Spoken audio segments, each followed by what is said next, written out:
What's up, everybody? Welcome to another episode of Yala, your thrice weekly podcast where we talk about the hottest news with a touch of what, Terrence? Good old humor. Old humor, man. Can you feel the love in the air or not?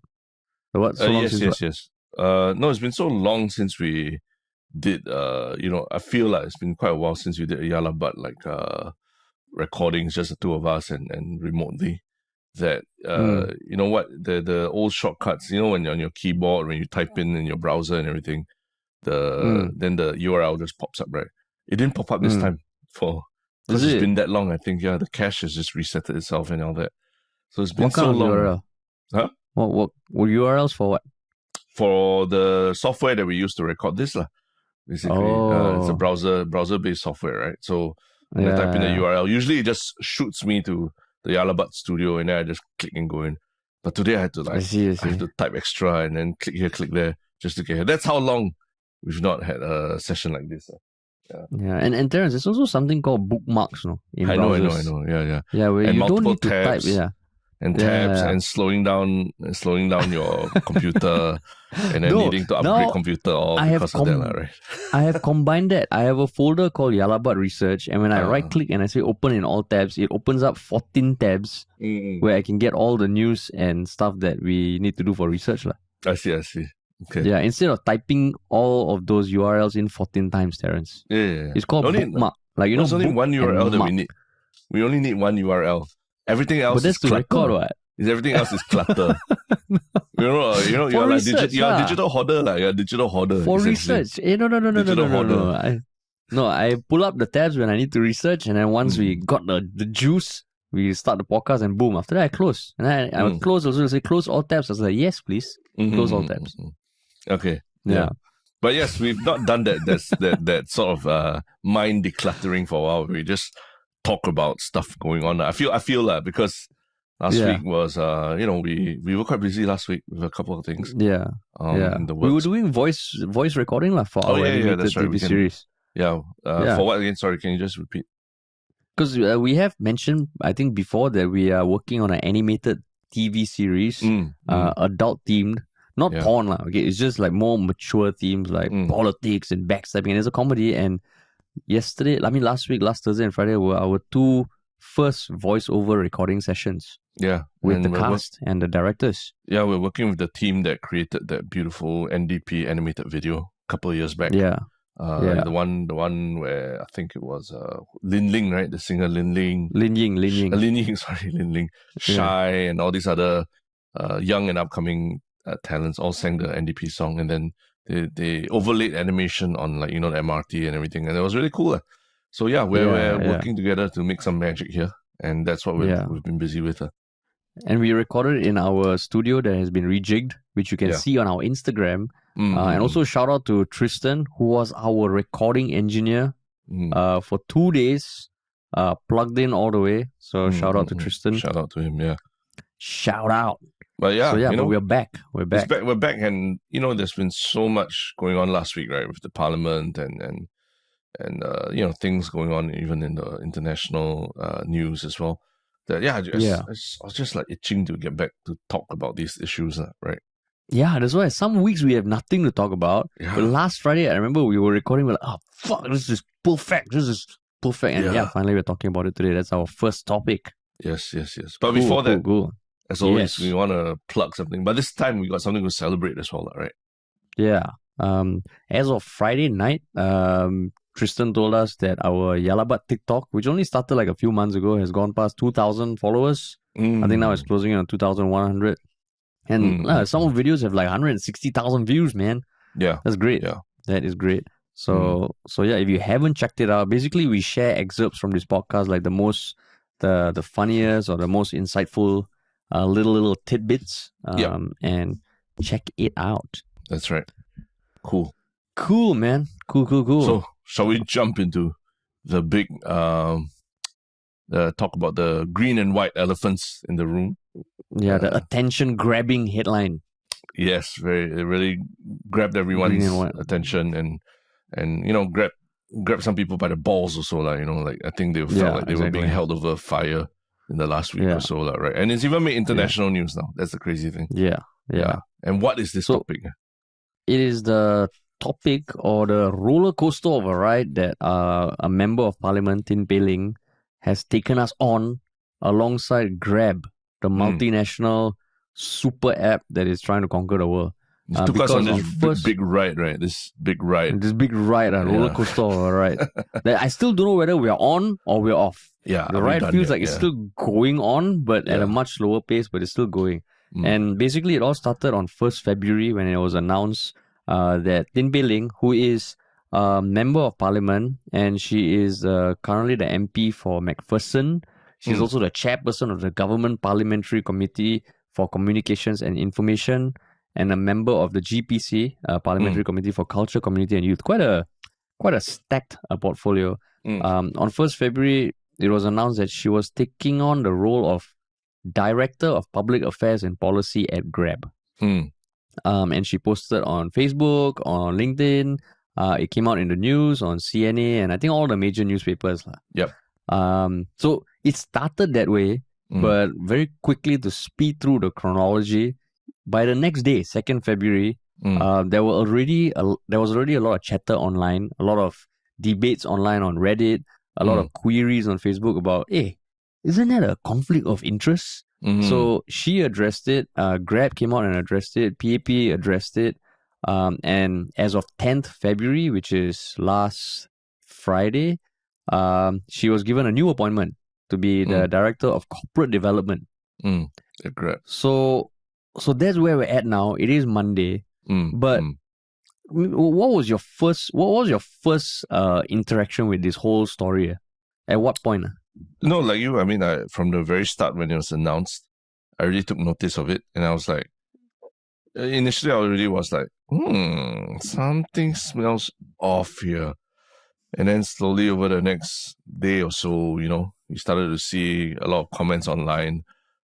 Started to talk to people in media, and they also were like quite shocked that this was happening. Then even over the past weekend, we had, I think early last week, we had Jason Leong, Malaysian comedian, you know, who talks a lot about politics in Malaysia.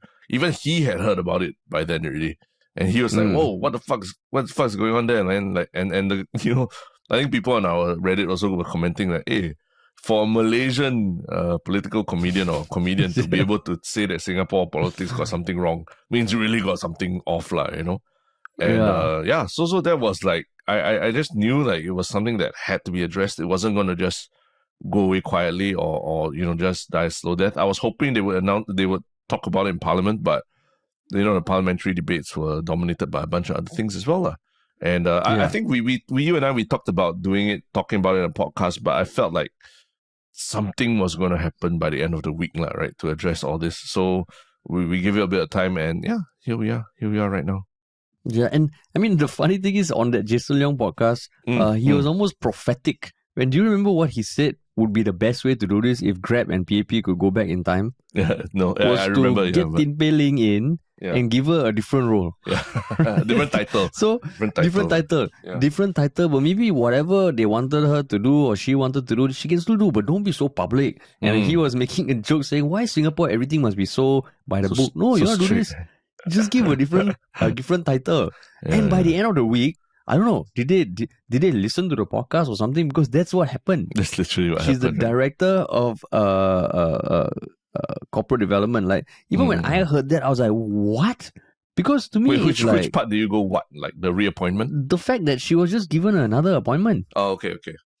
Yeah, because I feel like, okay, so this one, there's so much to unpack. Right from the start, it sounded ridiculous. And then PAP statement saying, okay, you know, we sat down and we finally understand the role in question and how there might be some conflict interest. And it's not cool. Then Pei Ling came out with a slightly passive-aggressive post, so they Grab. And then she got this new appointment, which I think is fucking ridiculous. You think it's ridiculous that she got this new appointment? Because it just feels it's... But can we just, before you address that, I think it will be part of the whole thing. Was there really a conflict of interest? That's from the get-go. In her job as Director of Public Affairs and all. Is it really conflict of interest because, she's not the only MP who will have a job. And, they have a right to earn a living, right? And if a private employer sees that, hey, she's capable and all that, what is the conflict of interest? If she's completely transparent and above board about what she's doing and make sure that she, recuses herself from anything that would have any kind of conflict of interest, right? For example, if let's say they were voting on some legislation that ride-hailing companies would need to abide by, maybe she abstains from voting in that instance. So if she does all that, is there still a conflict of interest? Why, Harish? Why is there a conflict of interest? I mean, even in the scope of work that was announced when she got first appointed was that she has a deep on-ground understanding of digital economy and smart nation policy and close ties with the local community. She will build partnerships and programs to harness the positive potential of technology to create impact in Singapore, which, you can argue that it doesn't really conflict with her role as an MP of Macpherson or on those committees. But I think it's one of those things that it feels like literally she's a politician, right? And in her title, it says Director of Public Affairs and Policy. And politician feels like just by the title alone, there is some overlap. That's right. So that's where, I mean, just from the title, it feels like, okay, that feels a little too close for comfort. And in the world of politics and public figures, I think that matters, especially as the Director of Public Affairs. This is a fucking public affair. Yeah. So, I mean, the truth is, I think, and a lot of online commentators also saying this, right?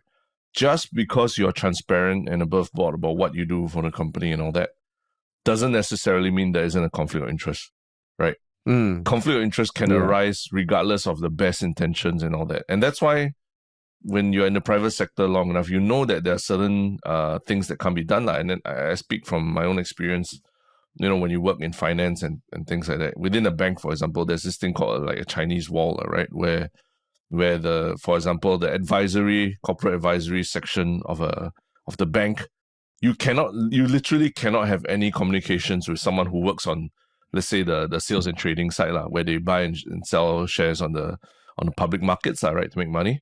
Because when you advise companies and you have relationship with companies, you get access to information that a lot of public people and the public don't have, right? And if that information was used to buy shares or sell stocks or shares before announcements and all that, it's called insider trading, right? And insider trading is illegal and it can land you in jail. It's white collar crime, blah blah. So to avoid any kind of potential for that happening, even inadvertently, accidental, whatever, there's literally this thing in corporate parlance, they call it the Chinese wall, right? Where you cannot cross over, you cannot email each other, you cannot contact each other, you cannot access each other's documents and things like that. And then it's enforced very strictly, regardless of the best intentions. Even if you are like Mother Teresa working for the bank or something like that, you can't cross that line, right? So regardless of how transparent, how above board, how much you declare, whatever you are, you just cannot cross over, because there is an obvious conflict of interest. And that hurts overall perception of the bank. It hurts overall perception of the people who work there. So it's just not allowed. And in this case, like, even if Pei Ling is above board and transparent and totally in good intentions with what she does, there's still that conflict of interest. Like, you vote on public policy. Grab is is a company with a very big footprint in Singapore and Asia, and it's still contending with a lot of regulation about its workers, about the conditions of its workers and things like that. And literally something like even banning PMDs, for example, that affected so many of Grab's partners, right? And that's something that was voted and debated in Parliament as well. So obviously there will be a conflict of interest when you think about Grab's interest versus what is the public's interest in all these things, right?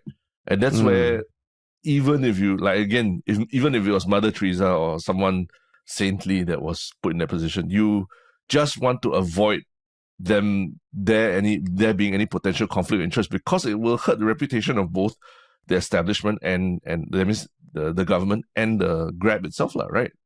So that's where people are just saying that it's not about you, Tin Pei Ling. Don't take it so personally. It's not about saying that you are evil or what. But your job is an obvious conflict of interest with what you do as a day-to-day as an MP. lah. And you can't separate the two, saying that I work as an MP from whatever, like 8 to or 5 to like 10 p.m. every day, and then but 9 to 5 I'm Grab. And it doesn't work like that. Life doesn't work like that. Just because I'm at work doesn't mean I stop becoming like a dad of my child or anything like that, right? You have to juggle both hats at the same time. It's difficult, but you have to, right? So that's why I felt like a lot of that was being lost in the debate, because people were making a lot of fuss about, how about our NS men, how come they cannot get out, about our NSFs, how come they can't moonlight and get another job? So it's not so much about the fact that she is getting a second job or she's getting a job on top of being an MP, right? Because again, as mentioned, there are MPs who do that already. So, but it's just the very clear conflict of interest there is in this role. I can imagine, like, let's say when I was planning my wedding, right, I just tell like the families, I think there's a conflict of interest when deciding this. I will recluse myself. They'll be like, shut the fuck up. Exactly. Then I'll be like, no, I will be above board. I'll be above board. There is no conflict of interest. And you just see what happens. And I mean, like, I think, like, I didn't know about the Chinese wall thing. That's the actual term. It's a term that we use to describe why, the bank, within a bank, you can't talk to certain people, you can't email certain people, you can't contact certain people and all that. Chinese wall. So I mean, the thing is, like, what you said, I think it makes sense, but the point about the whole NSF thing and the double standards, I actually think there is something there worth thinking about, because at the end of the day, right, when this was announced, right, it wasn't just Tin Pei Ling. It was Grab and the PAP, right? And according to Tin Pei Ling, she let the PAP know, I think, middle of last year that she was considering this, and towards the fourth quarter, she told them that she's taking it up. And for them to come out and say that,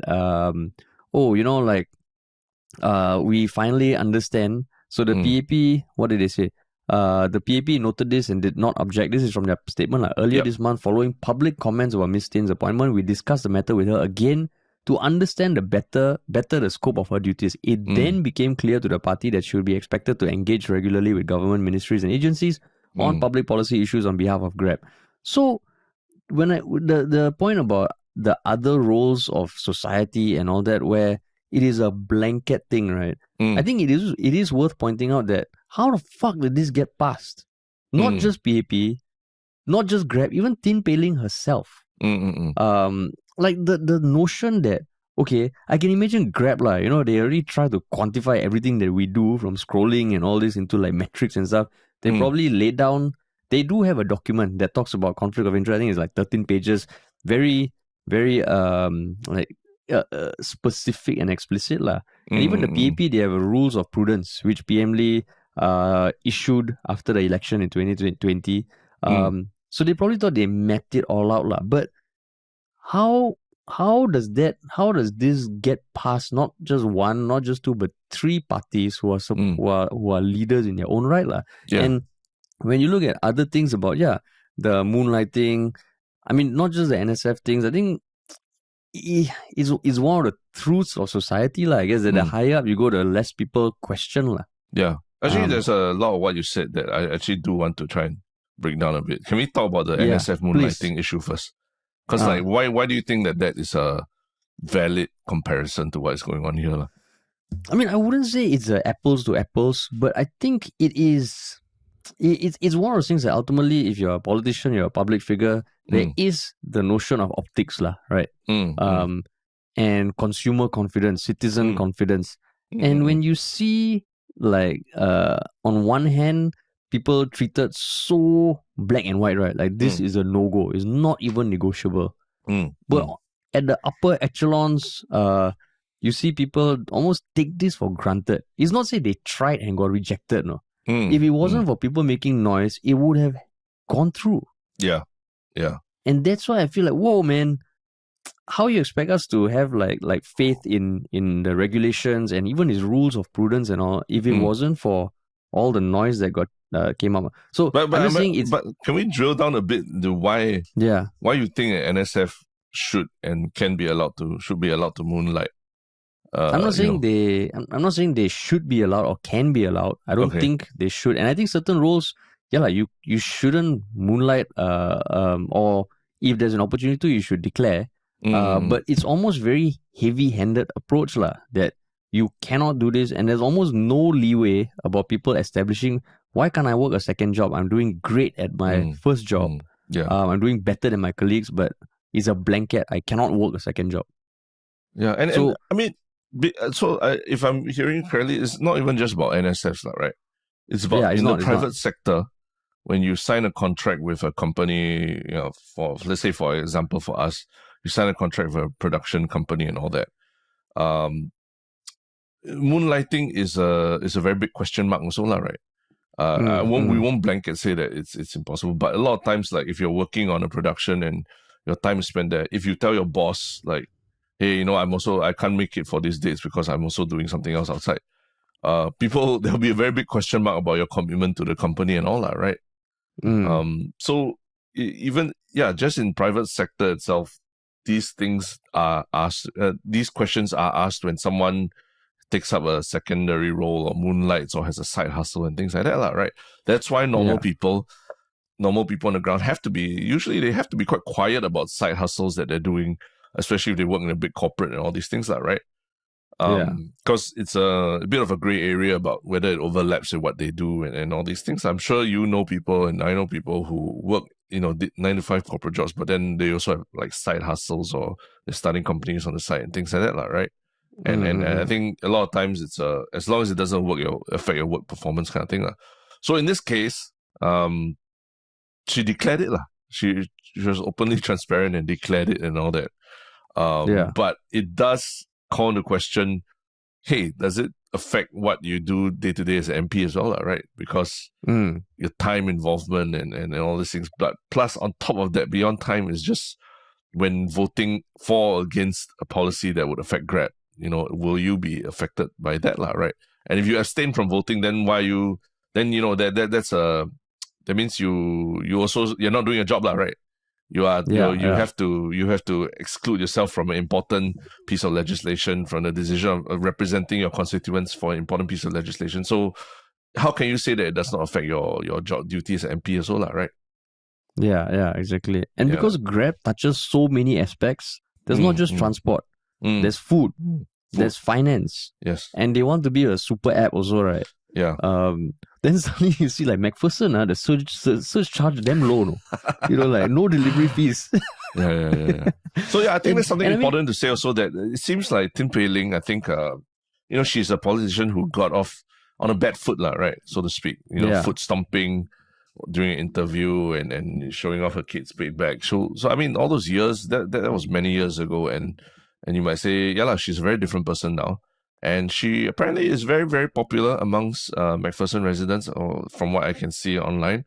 And she got 71% of votes in this single member constituency in the last election, right? Which is really overwhelmingly, means she's overwhelmingly popular. So, if you live in McPherson, maybe you really, really support her and all that, right? But I feel like, she's kind of like killed all that goodwill again by doing this thing that puts her not only in the spotlight locally, but internationally. People are writing articles about it and all. And, it makes you call into question, unfortunately, it makes you call into question her competence again. And before people say that, we're just mansplaining this thing, we're really, at least for me, I'm really coming from the angle that it's when you can't see the very clear conflict of interest that that public policy role a job has and that you have, it speaks to me of a certain kind of naivete, right? A naivete that like maybe for someone who has not worked in the private sector for very long and doesn't understand that this is how it is, this is how you have to talk to your employees about why you can't moonlight, why you can't take out a second job in the same field or in a related field, that kind of thing. It speaks of a certain naivete that again, paints her in a bad light, that, she came to politics with very little private sector experience or even anything like that. And There are a lot of people who claim that it was her connections and all these things that got her the role. But she spent all these years building up, her relationship with the residents and all that. But all that's thrown out the window now because of what she's done here, right? And I think that's a real pity for her as a politician because, I just feel it could have been handled so much better. But actually, you said the thing about like all the relationships with her constituent members. I mean, I'm guessing you also saw on Facebook and LinkedIn how many people are in support of her, Yes. Who are saying, we have never questioned your. I mean, of course, it's just a few hundred comments as opposed to the thousands who live in McPherson, lah. But I mean, when I read that, I'm like, okay, this can't be the general sentiment because everywhere online, articles, LinkedIn, people are noticing that how can there not be like what you say, like how can she not see a potential issue here, especially for someone who has been burned by the internet before. So I mean, and for all like PP, Grab, and her all to think that this was a good idea, it blows my mind. That's why if I put my silver tin foil hat on, I feel there's something up lah. Like it's just so slimy, so shady. Because even if you think about it, right, like what you said, she can be the most honest and trustworthy person, but you cannot deny that if let's say we talking with Grab, right, versus another company, and we're talking to both their directors of public policy and public affairs and policy, right, knowing that she's an MP, an influential MP, of course it would affect the dynamic of our conversation, right?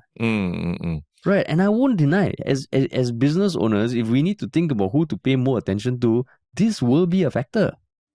But Harish, in countries like the US, you see like the ex-presidents, they also take up directorships at all these companies and all, but then they also pay for lobbyists. A lot of companies pay for lobbyists to push the agenda through in the house and everything, right? So why you being such a Singaporean by just complaining about something that happens everywhere else? That's an argument. What's that voice supposed to be? That's the little person on your shoulder who's always the skeptic. Is it the skeptic? Is it? No. But that is something that people have brought up, right? Whether online space or in comments and all that, No, and there are a lot of people who do hold second positions. I think Murali Pillai, he's a partner at Raja and Tan. And there's someone else who is the SV. So basically, okay, they have different titles. I think this one is just a little too close for comfort, lah. No, and I think like the point is like there are a lot of ex-politicians who go into these directorships, and obviously they bring with them the influence in government and the access to people high up, right? But that's the thing, they only do it after they leave office, a lot of times. They don't do it literally while they're in office, because that will throw up questions of, do you really have the time to juggle two big roles like this, right? You think about you and I, we've had access to talk to ministers ourselves, right? And these guys have fucking insane schedules, literally, like they don't see their kids. They're up before the sun comes up. They're already at the events wearing the suit and tie, whatever, at like 7 a.m. It goes all the way till 10 p.m. at night, right? So but MPs should be different, lah. Okay, so let me finish my point now. Why you like you need to like shoot it down straight away? But so my point is that it's a like depending on what level you're at, it's whatever level it is, even a base MP, I think it still requires a lot of time of you, right? Even if you're all you're doing is just collecting that $16,000 per month allowance, which is still it's not peanuts, right? It's still a lot of money, right? So it'll call into question your competence. And the other thing about the lobbyists in America, again, these are hired guns. They're hired by corporations to go and schmooze with politicians and sell them ideas and sell them and lobby against policy, So they're not like literally working in government itself or anything like that, right? And that's where I think it's not a real fair comparison between what happens here in this case versus what, for example, is happening in the US. So to me, like, those arguments don't hold water. And the fact that this news is making news internationally as well also tells you that, hey, it's not something that happens only in Singapore, and it's not a big deal and all that, right? Yeah. And I mean, like, I guess at the end of all that, the posts from Pei Ling and Grab and all were also a bit annoying, Can I differ? Yeah. Can I give a big yalla butt though? Because I know you've used the word slimy and all that to characterize it. I want to actually differentiate a bit between Tin Pei Ling and Grab's tone versus the PAP's tone. I feel like there's a nuance there that is being missed out in this whole debate. That being that, I think you know on the internet there's this AITA there's this AITA MID asshole thing, right? Where basically people post about what they've done that made them feel bad, and then they ask, am I the asshole? Right? There's Reddit threads, there's memes and all these things. And in this case, I think, if you ask me, between the three of them, I think Tin Pei Ling and Grab are the assholes. PAP, maybe a bit, there's something there, but maybe a bit less. And I do want to explain why before people say that we are Yala PAP, Yala PAP and everything, right? Because there is a bit of a difference between how Tin Pei Ling characterized the sequence of events and how PAP characterized the sequence of events. What you notice is that Tin Pei Ling talks about that in Tin Pei Ling's post, she said that she was above board transparent, and she already told PAP of this appointment middle of last year and formally informed them of the role in September 2022, right? And then after that, she talked about, there was an uproar, and then she and Grab decided that, she would be redeployed or reappointed in another role, right? But she omitted mentioning that, whereas on PAP's post, you look at PAP's post, they said, yes, in September, Tin Pei Ling told the party she'd be taking on the post of public affairs and policy. So they don't talk about any kind of June 2022 mid-2022 being informed of it. They just say that there was telling them about this post, and they did not object. And then they said that they actually, after the public comments came out, they discussed the matter with her again, then to understand better the scope of her duties. So if you read between the lines a bit, again with my tinfoil hat, if you read between the lines a bit, it tells you that maybe in the earlier meeting in September 2022, there wasn't, the scope of her duties were not explained that clearly. Maybe the title, not maybe clear. The title, or maybe the scope was just not very fully put out there. Again, I'm putting my tinfoil hat on. Please, PAP or Tin Pei Ling, please tell us the truth. Tell us what happened, because I can see a discrepancy between how you guys are characterizing the sequence of events.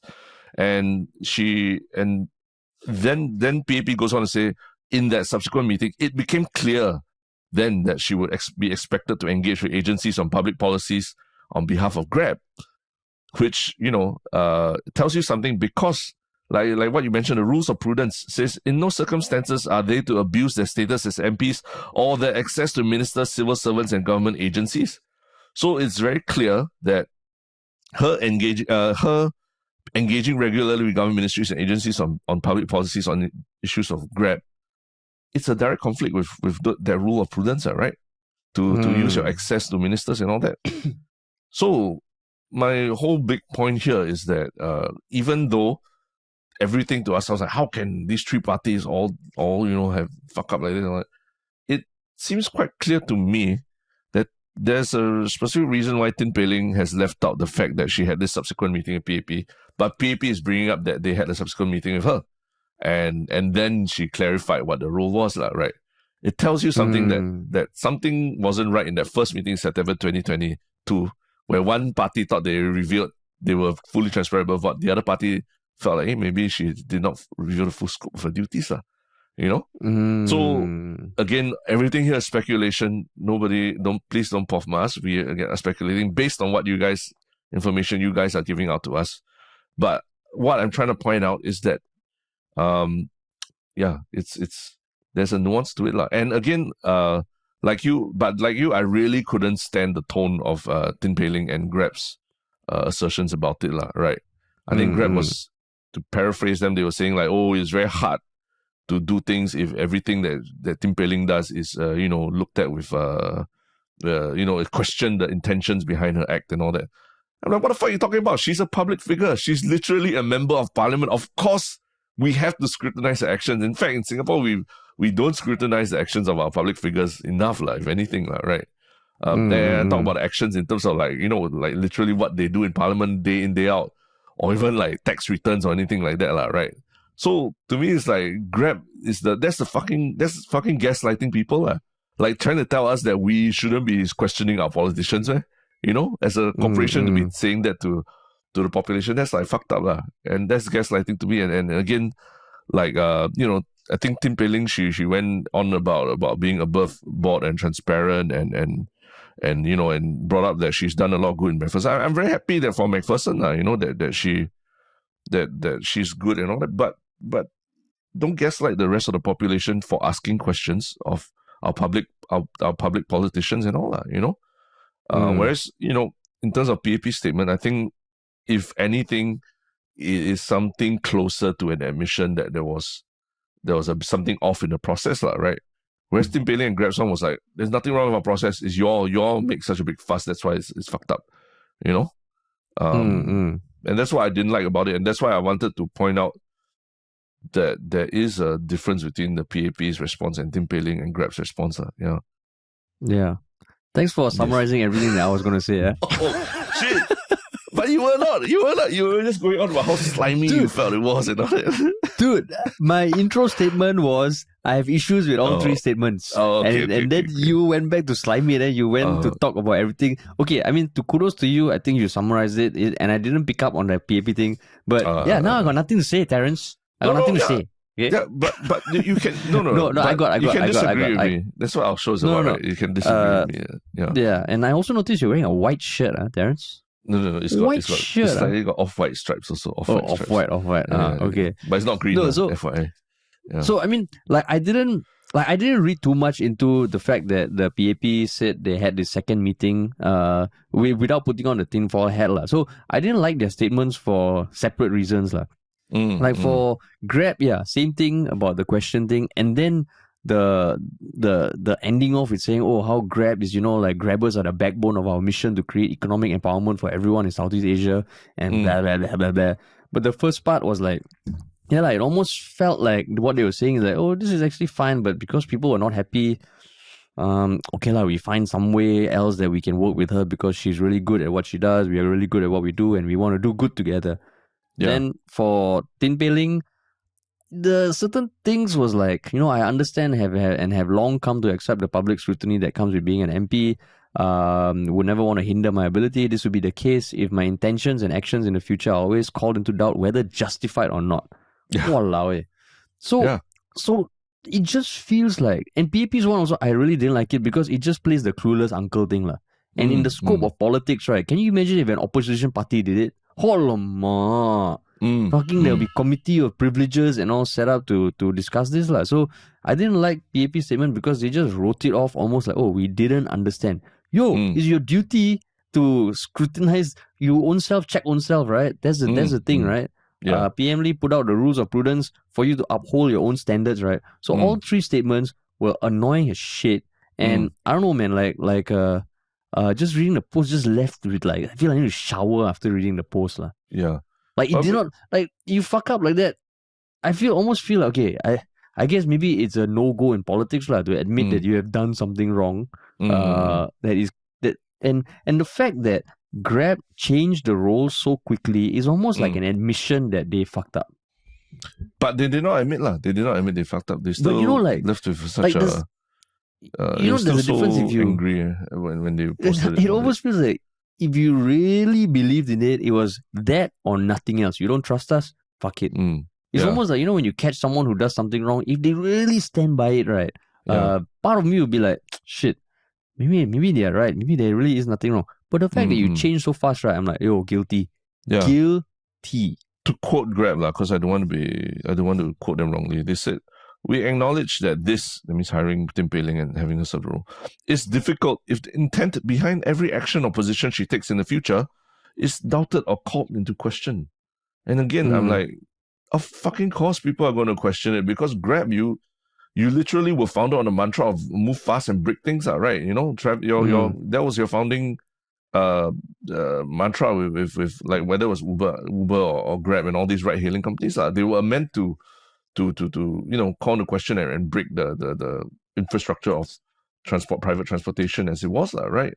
So to it's obviously in your interest to also go up against regulation, right? And for them to like say oh, we should not call into question the intent behind the action of hiring a currently serving member of parliament as a director of public policy is gaslighting to the max, right? Yeah.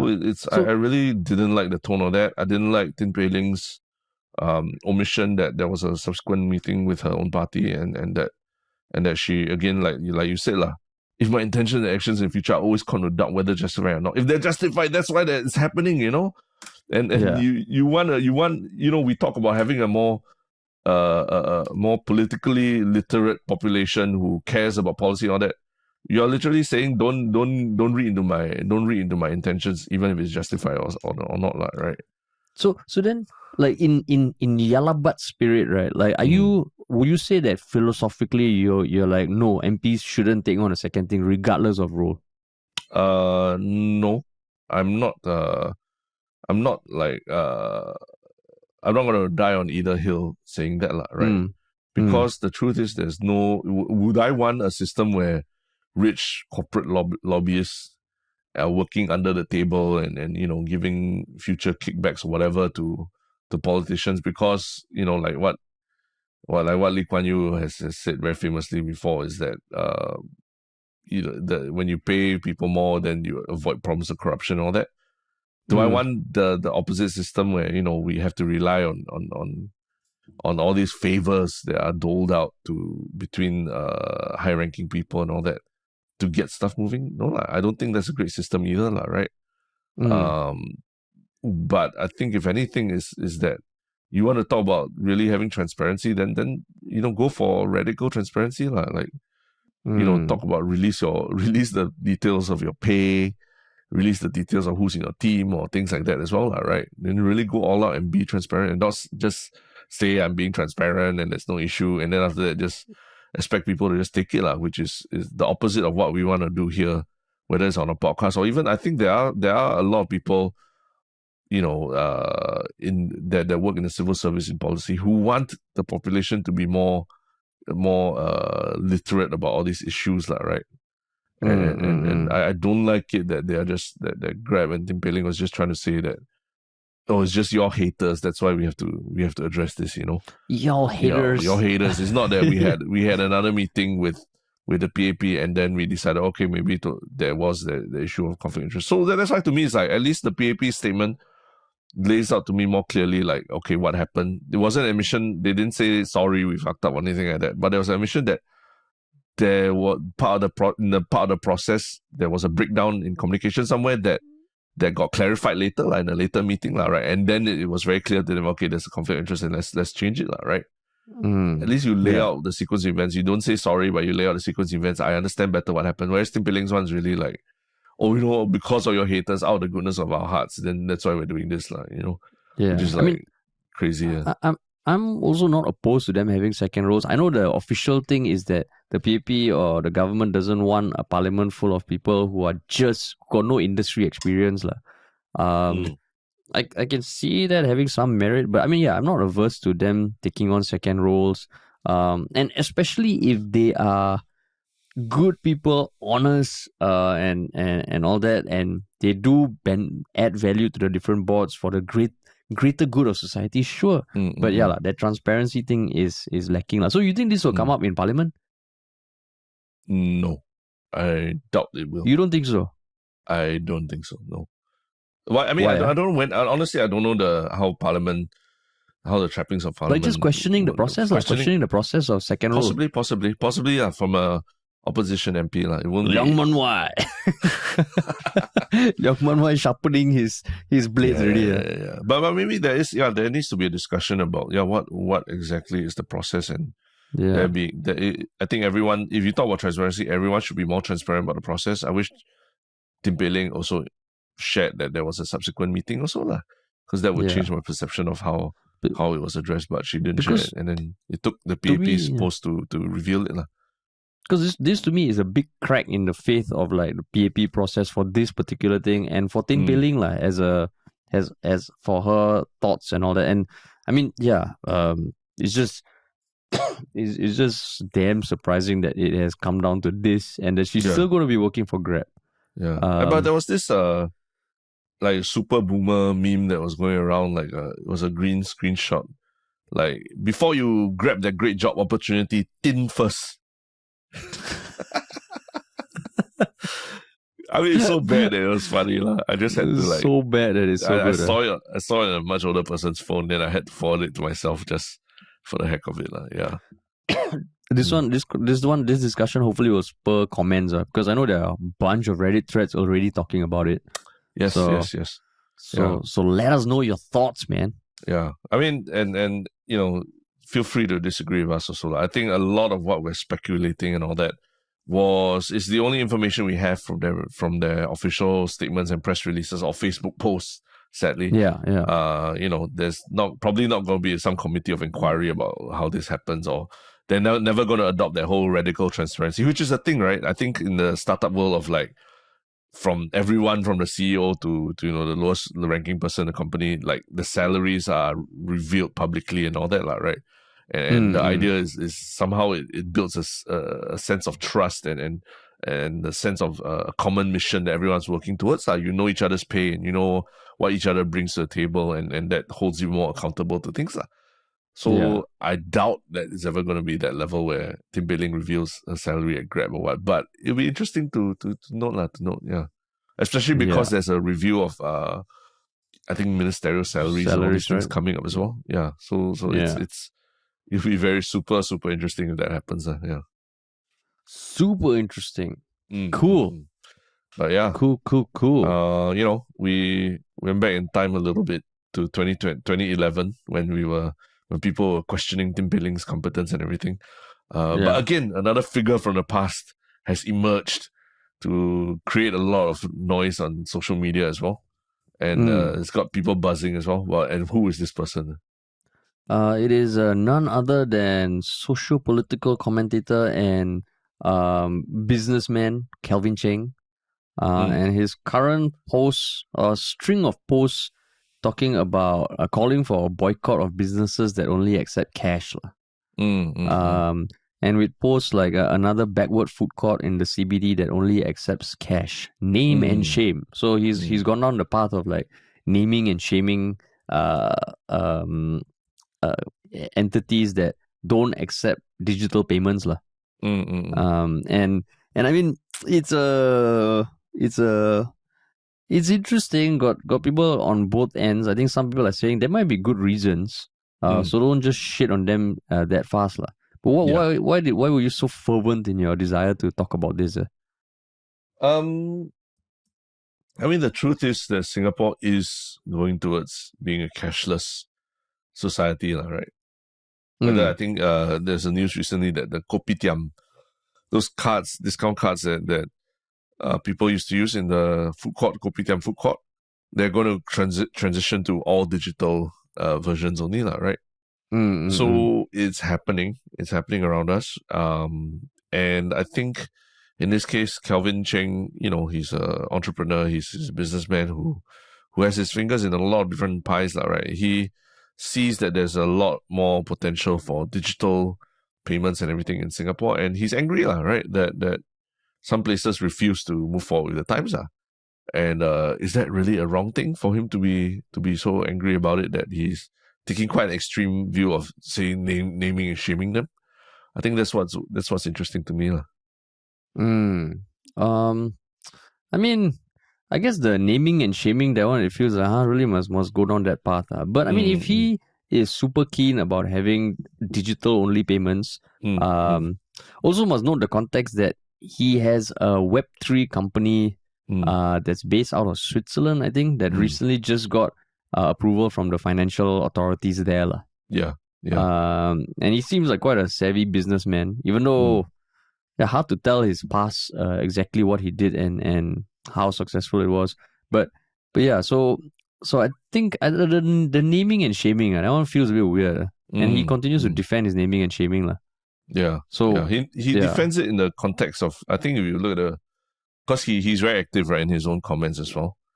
I think he was specifically saying like it's hindering the progress of Singapore towards being a smart nation, right?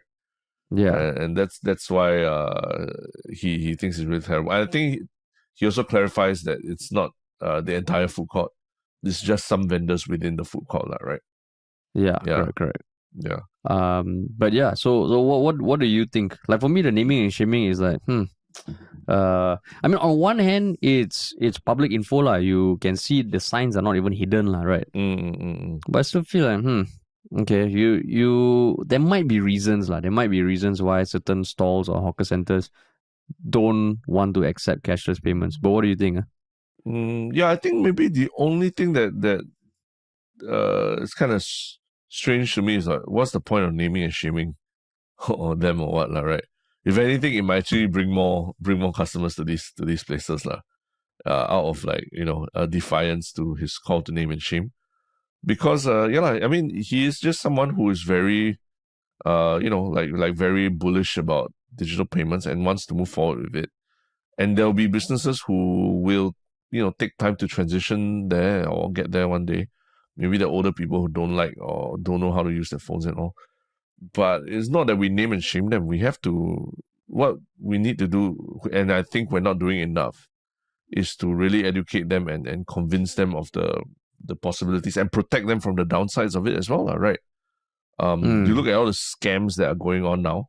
A lot of the scams, I mean, these scams that are affecting our older people, especially in Singapore, are getting increasingly sophisticated and adaptable to the different things that go on in Singapore with our digital services. And I think it's because we are so, we are quite advanced in terms of our digital services and everything. That's why we are such a great target, because there's an imbalance between, the fact that we have an aging population and who's still trying to catch up with the digital age. And then at the same time, all our government services, all our banking services, all our digital, all our key services are actually all digital now, right? Whether it's your birth certificate, death certificate, your signing up for various government policies and all these things, your insurance, everything's all digital. So that gap in knowledge is being exploited a lot by these big scamming organizations. And it's so fast, they're evolving so fast. One day, like, now I start getting SMSs from like so-called LTA telling me that I need to apply for this and that. And for me, I know it's a scam from first looking at it and all, but I can imagine, people who are not so digitally literate be having a hard time discerning what is real and what is not. And that tells you that there is going to be this gap going forward. And to expect everyone to just catch up, and then if they don't catch up with us, we name and shame them. That's not the approach. That's not the approach that's going to convince them to jump on board, right? Yeah. So to me, it's like, in fact, it's a whole separate argument, but I think this digitalization, this Smart Nation movement, has actually created a lot more work for, people who have to help their parents apply for digital services, have to walk them through all these things. And has it really made it such a more efficient process for everyone? It just shifts the burden of all these applications back to the younger people who know how to do it, right? Yeah. I think the resources to help people who are in trouble are not good enough. All these chatbots and AI that they try and use to help people who are having trouble with their website and all. Because I recently had my own run-ins with like one of the digital government services, and it was just a pretty horrible experience, even just down to the user interface on the website. And stuff just not working, literally fields that I was trying to fill out not working. And this is me trying to apply for something that will allow me to pay the government more easily, And I was having so much trouble with it, even being what I consider myself a bit more of a digital native than a boomer and everything. I was having so much trouble with it, that it literally took me like, I think 3 or 4 calls with the agency to resolve it, and 3 or 4 calls over the course of like 2 weeks or something like that. So it was not like it was resolved overnight, right? And I'm trying to imagine like older people trying to deal with this issue, and it took me like some I had to do like my own like what do you call it? What's that term where you do a little bit of A/B testing, yourself to try and figure out what's the issue. Is it this? I'm trying to isolate the problem, right? Debugging. Debugging. Is it this issue? Okay, let me try this scenario where I don't fill up this form with this way, and blah, blah, blah. So I was doing these scenarios like at 12:30 a.m., like trying to fix the issue because I wanted to find a way to be able to make my payments more efficiently. So it's just, I think it's just his attitude, right? That you name and shame those who haven't caught up, as opposed to think about how we can make the environment better for them to catch up, right? And I mean the terminology he uses, it's shameful that I mean, this is just his Facebook post. Singapore is still one of the few backward developed countries where with regards to digital payments, and he says it's shameful to accept only cash in 2023.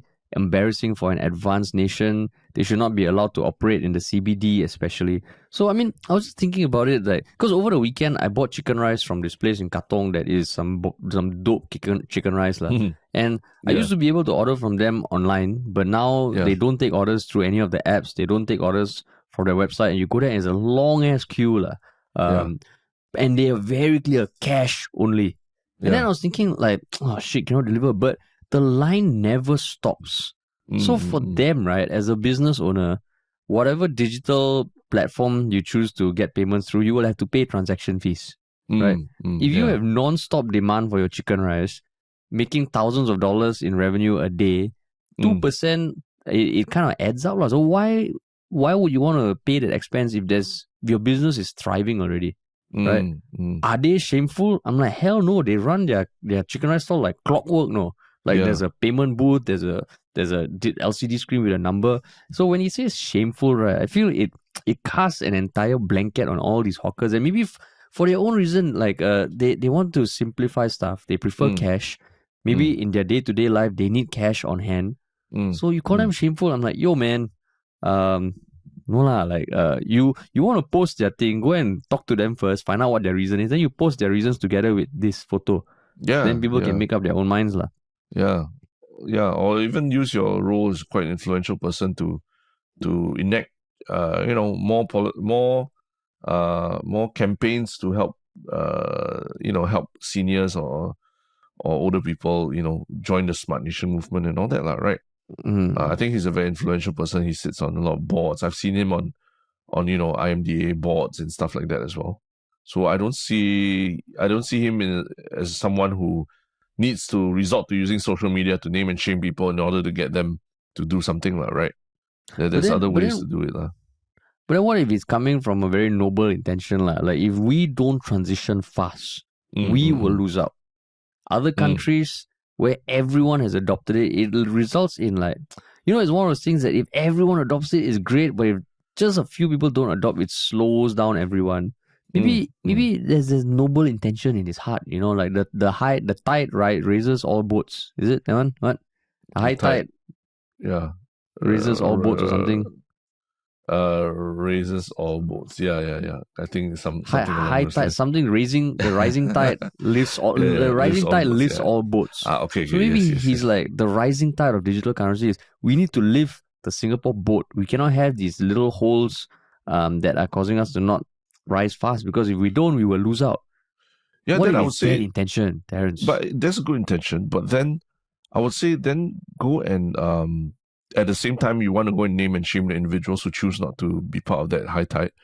Then also go and name and shame those whether it's banking apps or what that fucking don't work like 50% of the time, or just crashing all the time. Then name and shame those big corporations that are forcing everyone to go digital, but then are doing such a bad job at maintaining their own digital services, right? Or making them accessible to people.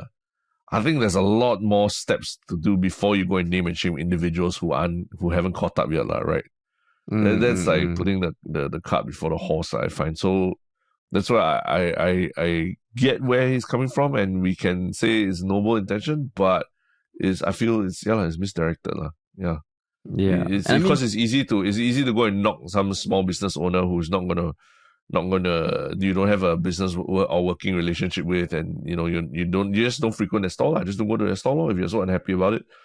But it's another to go and go and call out a big bank or some big organization for not doing a good job in what they claim to be like a digital banking service or what, which I also have experienced recently, and it really frustrates me a lot. Yeah. So, Yeah. I mean, and like the only reason we're talking about this is also because I know on Reddit some people are saying, why the hell do we care what he thinks? I mean, he does have a decent following, and what he says, it does sometimes spread, and he's on this quest to talk about money and digital currencies more. So it's just something worth thinking about. Worth thinking about. And I mean, we have reached out to him to come on our podcast before, but at that point, yeah, he wanted to talk about business and lifestyle. Maybe now is the time, no, Terence. Not about politics, about business. Yeah, rather more than name and cashless shame, society. Talk about the benefits of the cashless society rather than go and name and shame small businesses that haven't caught up with, or they haven't jumped on that bandwagon yet. So, that's what I mean. There are avenues, but if he chooses not to and decides and just instead wants to resort to social media and name and shame, then that's when it's unfortunate, right? And unnecessary. Yeah. So maybe time to reach out to him again. Maybe for him it's we'll see Calvin Cheng. It needs a certain kind of like something to spur him to want to talk about all these things also. But yeah. We bring him and Sudhir on together. Yeah. I think it'll be an interesting process. But yes, it's wow, what a step back into. I felt like we just reached back 10 years to talk about the people who were dominating news 10 years ago. And here they are back again. Was he dominating news last time? Oh, you mean, Pei Ling, yes, but Calvin Cheng, yes. I think many years ago, he was a lot more prolific in writing about a lot of these things, like politics and all that.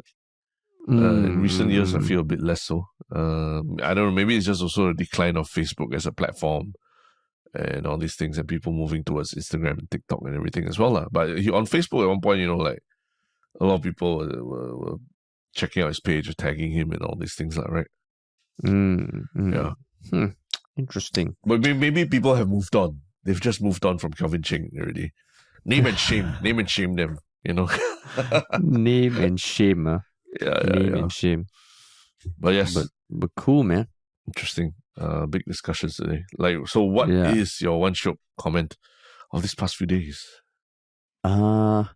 My one Shiok comment is something posted by, let's see, Internet Lurker 96, long-time commenter, who shared a potential topic which I had not heard of until this post. It is the controversy around Darman, a YouTuber with like 70 million subscribers, and the protest he is currently facing by actors from his videos who are pissed off about low wages. So I haven't looked at it in detail yet, but I'm like, oh shit, I did not hear about this at all. So I mean, it's just interesting because he is a huge YouTuber. I think he's in the whole like feel good personal development space.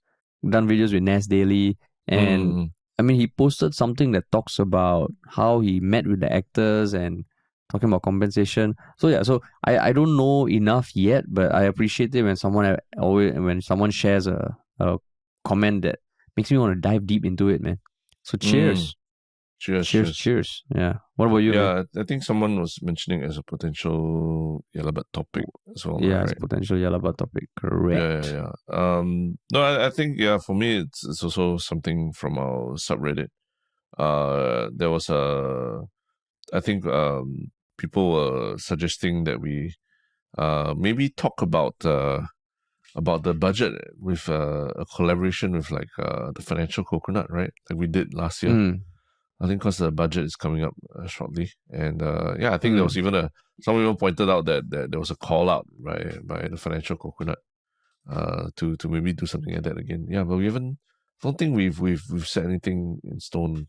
We may be talking about how we can try and make it work in terms of timing and all these things as well, right?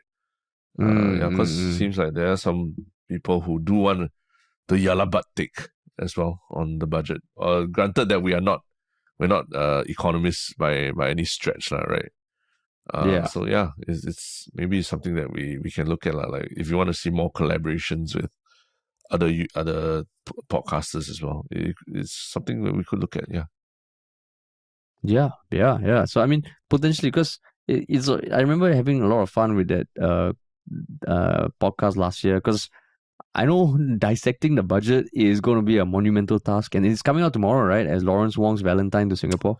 Yeah, that's right. That's right. Yeah. Yeah. So see, like might happen. Might happen. Might happen. Might Cool. happen. Might happen. Yes. And what about the one Shiok thing? What is your one Shiok thing, man? Do you want to go first? I just need to dig mine up. Yeah, can. Mine is. Have you heard of Winnie the Pooh, Blood and Honey? Or not? Yes, I have actually. You have. Yes, you have. Yes.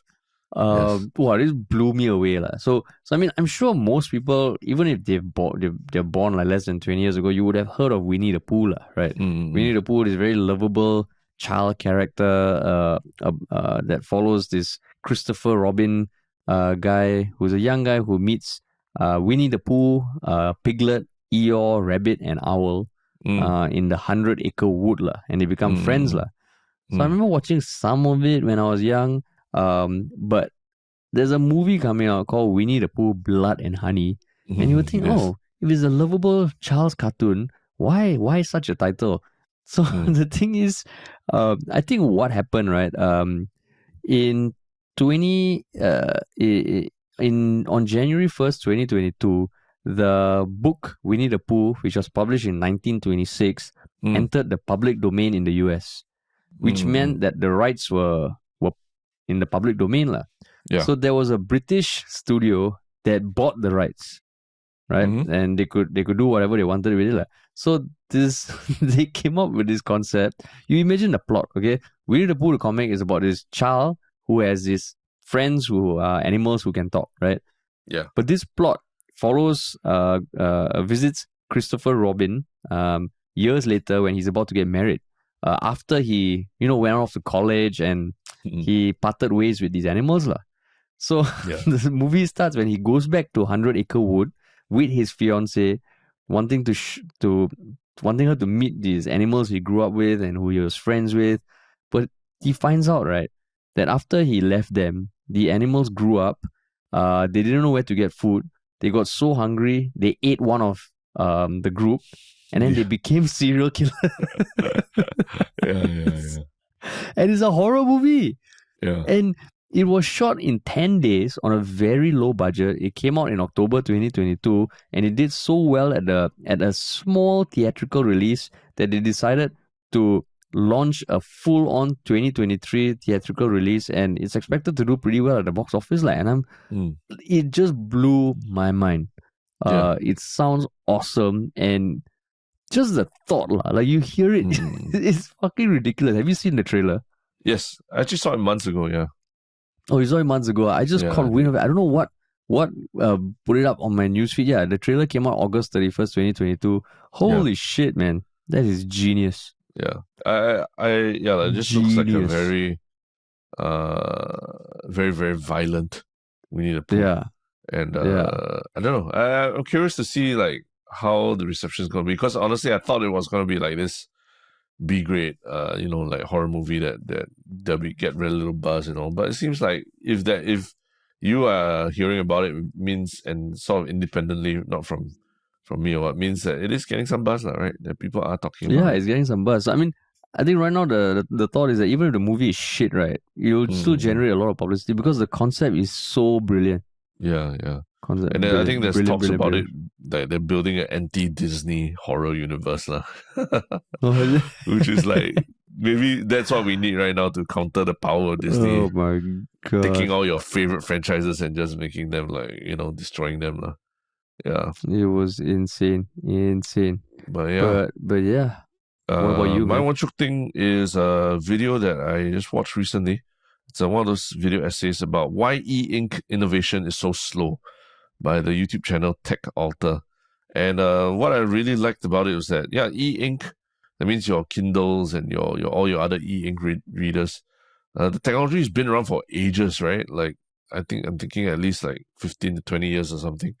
But has it really caught on to a point where it's so mainstream and everyone owns an e-ink device? Because I don't think so. I think it's been... Yeah, I don't think so. Yeah, like I did have an e-ink reader before, but I think I've gone back to like, in the spirit of what we were discussing earlier, I've gone anti-digital and went back to paper again and started reading like books again. just never really felt like there was anything really super compelling about the e-reader experience that I would need to have stick with one in my life and keep improving it. So this video is interesting because he breaks down why innovation in the e-ink space feels so slow. Including things like the fact that the patent is being held by one company that holds the patent for all these e-ink screens. And apparently the patent is expiring soon, and there might be a second renaissance for e-ink readers coming up very shortly. Whether it's color or faster screens, or even just being able to use a pen. There's a tablet called Remarkable tablet now where you can actually write on e-ink tablets. Oh, really? And being able to input on e-ink tablets, it might be the next big thing that everyone is headed towards. So yeah, it's just I like it when YouTube channels not only just do research on paper, they actually this video they bought all the e-ink devices and was trying them out and trying to understand what kind of progress there's been in the devices in the last 10 years, 20 years or so. So do check it out. It's an interesting video and about why e-ink innovation hasn't caught up. Cool. Yeah. And it's like a video essay. Is that how long is it? 15 minutes. So it's totally bingeable. Yeah. So on double speed, that's 7.5 minutes. On double speed, if you are the type to be angry with people for taking their time to read and enjoy a point of view and someone's voice, and then you want to name and shame the auntie that is selling kopi at your nearby this is the exact CBD. problem. You're blanketing people who like to watch in double speed. Yeah. And sometimes I watch 2.5 or even 3 times speed if the video allows it. Oh, you're flexing your speed, the speed at which you go. I downloaded a plugin for my Chrome browser to manually increase the speed up to 6 times, I think. That's crazy. I can't go anything higher than 1.75. No, yeah. Oh, is it 2 you can't? 2 I can't. 2 I feel like 2 almost you're depending on the person not speaking the fast. But there are people who speak fast, and once you put them on 2 times, I can't figure out what they're saying already. Like with Ben accents, Shapiro, Ben Shapiro, or Irish accents and things like that. Right? Very, very strong accents. 2 times I can't figure out what they're saying already. So 1.75 times usually max for me. 1.25 still comfortable. But yeah. Probably how many people are probably listening to a podcast. I don't know. Tell us if you are listening to this podcast on a higher speed, tell us what speed you're at. It'd be interesting to hear. So maybe they just go on higher speed when you're talking. I knew that was going to come. In spite of the great content and being able to summarize everything very beautifully, such that you are less speechless. I'm not saying it's not the content of your speech, Terrence. I'm not saying it's the content. I'm just saying that sometimes you enjoy your words, You enjoy the length. You enjoy letting the words breathe, Yes. And there are people who listen because they like the sound of the voice. They want to feel calm. They don't want to feel like I've got 14 tabs open in front of me. What do I do? Oh, they don't want that feeling. You see. They want that calm, okay, just listen to someone. Yeah, I know. My wife hates it when I listen to podcasts on the speaker in more than one point something. Same thing. She's like, can you just let them talk? I'm like, no, I need to jam all the info into my head as quickly as possible. What's wrong with that? That's essentially like a summary of the conversations Singapore with your wife. System, No, summary of conversations that you have with your wife, right? You just want to you want to dial it up to 2 times. Can you just finish your point so that I can talk? Can you just finish your point so that I can talk? Is that? Yeah, I mean sometimes we don't need to talk for so long, what? We quote. I'm just saying. Quoting Jim Carrey from Eternal Sunshine of the Spotless Mind. I think it was talking isn't necessarily conversation. True. True that. Yeah. But yes, we are talking. And on that note, it is a conversation, and we have come to the end of the conversation. Yes. So thank you all so much for listening, man. Yeah. Happy Valentine's Day for those who are celebrating also. Yeah. Yep. Cool. All right. Bye-bye.